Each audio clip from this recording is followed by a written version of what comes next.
Spider-Man Across the Spider-Verse is the sequel to Into the Spider-Verse, the movie that crossed boundaries of what comic book movies could be, utilizing various art styles to create a phenomenal visual experience that won an Oscars. This one does the same, but with more.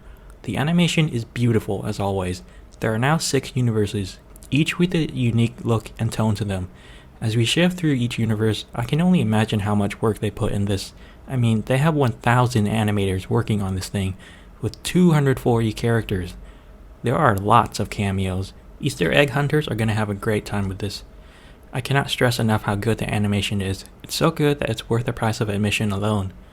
Though the good doesn't end there.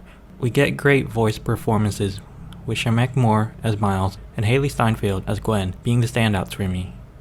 Their chemistry was great. You can feel it in the previous film as well as in this one too. Oscar Isaac as Miguel O'Hara or Spider-Man 2099 was also great. You can understand his standpoint in the conflict.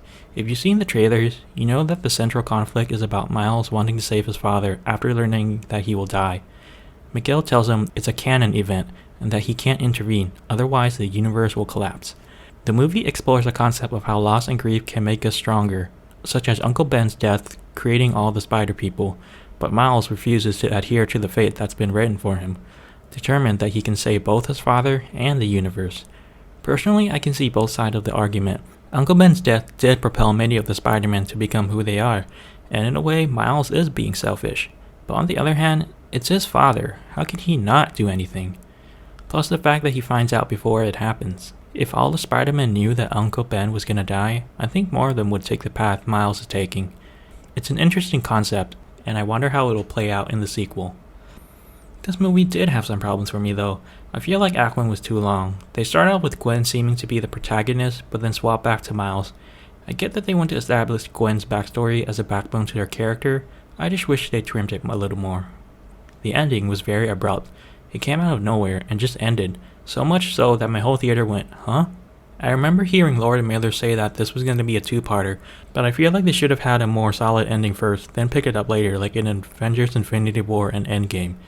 In this case, it ends so abruptly that it's unsatisfying. It felt like they just ended at Act 2.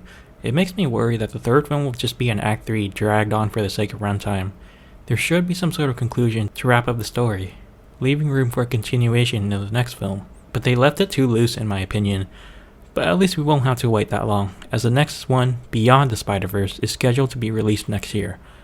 I worry how the next film will do, as I'm not sure if the mass audience will remember this film. In Infinity War and Endgame, they had this massive build-up that people were invested in. I'm not quite sure about this one. Then again, I think most people can just rewatch this before watching Beyond the Spider-Verse. Overall, I thought Across the Spider-Verse was a solid film. It had beautiful animation, great voice acting, and a compelling conflict.